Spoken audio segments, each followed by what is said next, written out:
I was in the Agora again this morning, not to buy figs, I have none to trade, but to watch the merchants of ideas. And what a marketplace it has become. Men on stone benches shouting across to each other. Philosophers are arguing with sophists, citizens bickering over politics, poets defending their verses as if their honor depended on it. Everyone talking, no one listening. I sat for some time, not speaking, just watching, and it struck me, these men do not wish to understand. They only wish to win. They do not speak to learn. They speak to impress. They do not question to explore. They question to trap. They are not in dialogue. They are in debate. And debate, though it may sound intelligent, is often just pride in a polished form. Let us name the difference clearly. Debate is a contest. Dialogue is a search. In debate, there are winners and losers. Points are kept like stones in a pouch.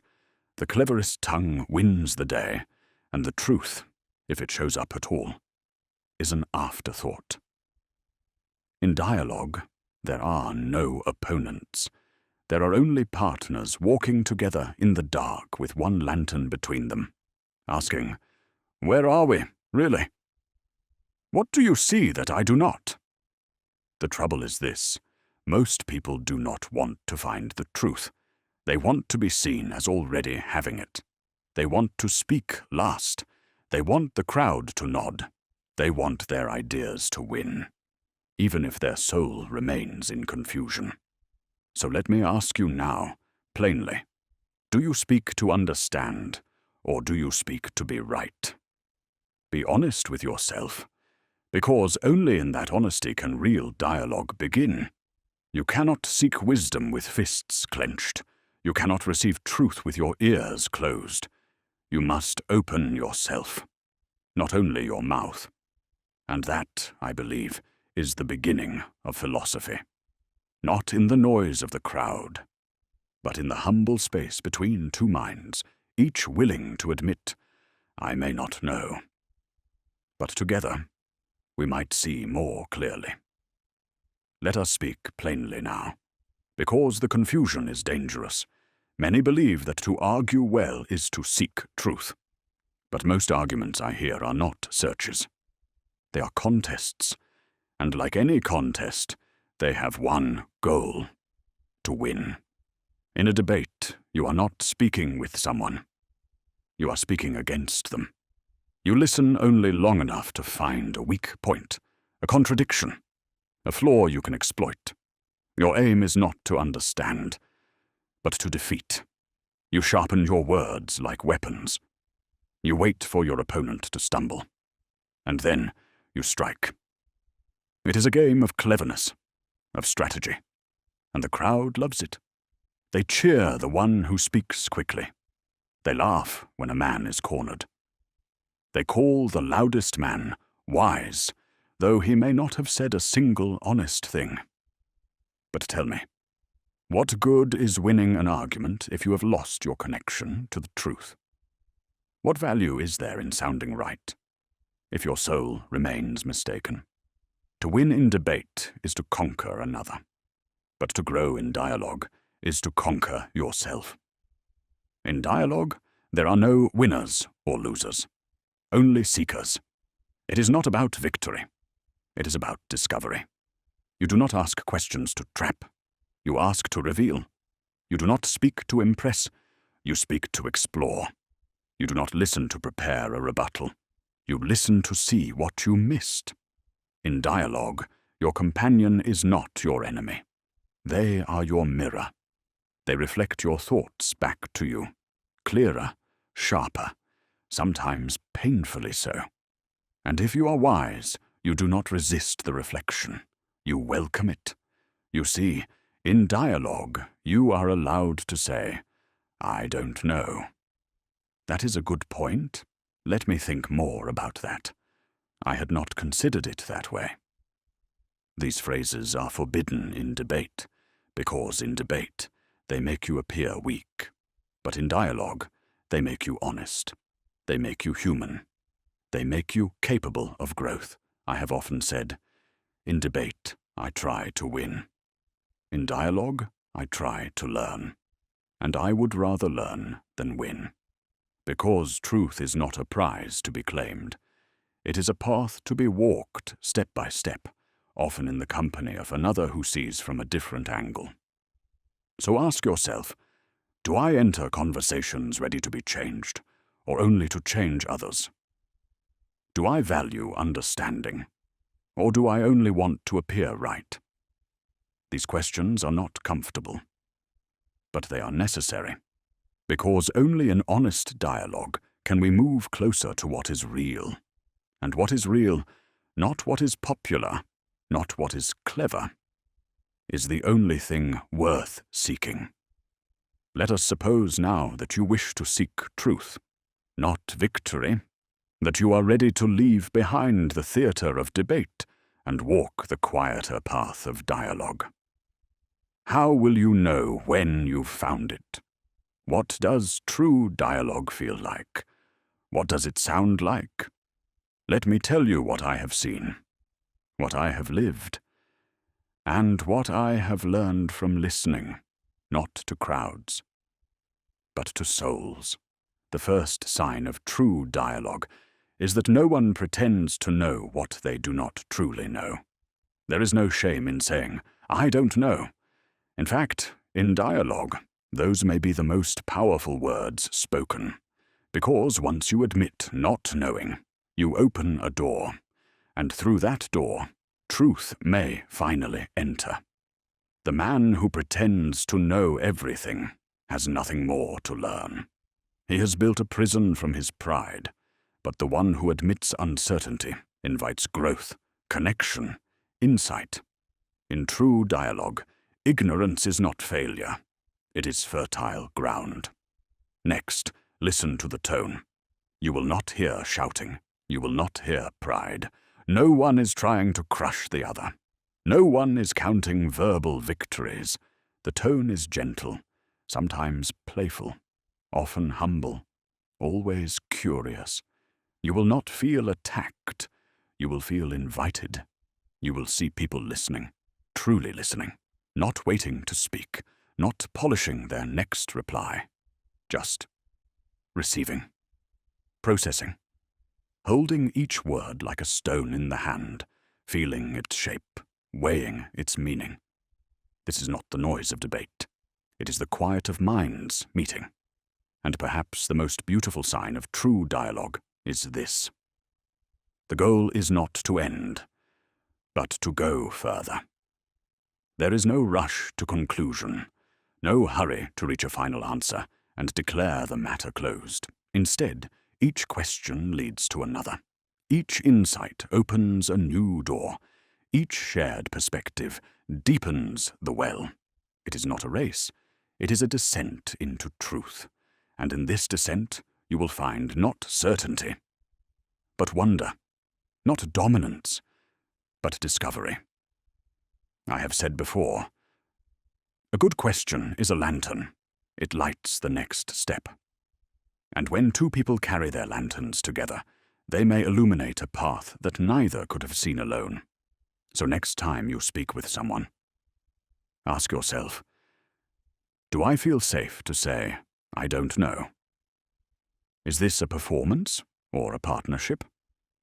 Are we trying to win or trying to understand? If the answers are honest, then you will know.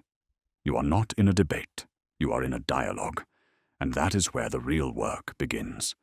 If true dialogue is so powerful, so honest, so healing, why is it so rare? Why do we still argue, interrupt, pretend, defend? Why do we so often choose performance over presence? The answer is not because we lack reason. It is because we carry barriers deep within the soul. Let us name them now, not to accuse, but to clear the way. The first barrier is pride, our old friend and old enemy. We do not want to be wrong, not in front of others, not even in front of ourselves. To say, I was mistaken, feels like a wound, so we build defenses. We argue not to uncover truth, but to protect our image. We twist our words, move the goalposts, speak louder and longer, just to keep the illusion intact. I am right. I was always right. You must see it too. But truth does not care who discovers it.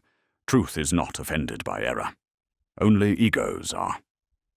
You must decide what you care more about, your pride or the truth, because you cannot serve both. One must bow to the other. And in dialogue, pride must bow. The second barrier is fear. Real dialogue can change you. It may shake the beliefs you've carried for years. It may reveal that the path you've walked needs to bend. It may uncover a blind spot you didn't know was there. And that, my friend, can be frightening, because change means uncertainty. Change means letting go. Change means risk. But let me ask you, would you rather be comfortably mistaken or uncomfortably growing? To enter dialogue is to open yourself, to lower the walls, to be seen not as perfect, but as searching. And yes, that vulnerability may sting, but it also frees, because only when the armor falls can you finally move. The third barrier is perhaps the most invisible: habit.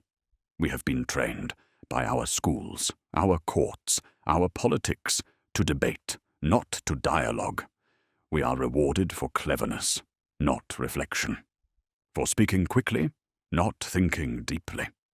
From a young age we are told, defend your point, win the argument, prove them wrong. Rarely do we hear, ask better questions, pause before replying, change your mind if needed. So we must unlearn the need to be impressive, unlearn the habit of interrupting, unlearn the instinct to win. And in its place, we must relearn something older, something deeper, something truer. We must unlearn the need to win and relearn the courage to wonder. It is not easy, but it is possible, and it is worth it. Because the world does not need more arguments. It needs more honest seekers, willing to sit down, lay down their pride, face their fear, and speak not to win, but to understand. So then, how do we begin? You wish to stop arguing. You wish to stop pretending. You wish to speak not to conquer, but to connect. How do we practice true dialogue? Let me tell you what I've learned, sitting beneath colonnades, beside market stalls, on dusty stone steps, asking questions that made people squirm and think. First, you must begin not with a speech, but with a real question. Not one disguised as a trap, not one meant to prove your point, not one shaped to win applause. A real question is different. It's alive, it carries risk. It says, I do not know, and I want to. It comes not from your pride, but from your curiosity. It seeks not to defend an idea, but to explore a possibility. If you begin with a real question, you must also be willing to be changed by the answer. If you are not willing to change, then you are not in dialogue. You are in disguise. Ask yourself, do I want the truth or just reassurance? Am I asking to grow or to corner someone? The question you ask shapes the soul you bring to the table. Second, and this may be the hardest, listen. Not the kind of listening where you wait to speak again. I mean real listening, quiet, patient, honest. Listen to understand, not to score. When someone speaks, don't just hear their words. Feel their meaning. Ask yourself, what truth might I be missing? What experience do they carry that I do not? What pain, what insight hides beneath their tone? This kind of listening is rare, but it changes people. When someone feels heard, they open, they soften, they begin to trust. And trust is the soil where truth grows. So listen deeply, not to gather ammunition, but to gather insight. The quieter you become, the more you will hear. Finally, create a space where honesty is welcome, where it is safe to say, I don't know. I'm unsure. That's a hard question. Too many conversations are stages, everyone playing a part, everyone afraid of looking foolish, so they pretend, they posture, they perform. But you, if you want dialogue, must be the one who says, you don't have to know everything. You don't have to be right today. You just have to be honest. Create that space. Live in it yourself and invite others into it. That is how reflection grows, not from defense, but from safety. So now, when you next speak with someone, practice this. Start with a real question. Listen more than you speak, and invite honesty, not performance. You will be surprised how much light enters when you stop trying to be right and start trying to understand. And now, we return to where we began, not with certainty, not with conclusions, but with a question, because that is the way of my life, and the way, I believe, of all wisdom. You see, I do not teach by giving answers. I do not claim to possess the truth like a man guarding treasure. I only ask questions, because I am still learning. The gods may know all things, but I am not a god. I am a man, a curious, barefooted, stubborn man who walks the streets of Athens asking those who claim to know. But do you? And often they do not. If only we all spoke less to win and more to learn. If only our gatherings were not arenas, but gardens, where ideas could be planted and tended and shared.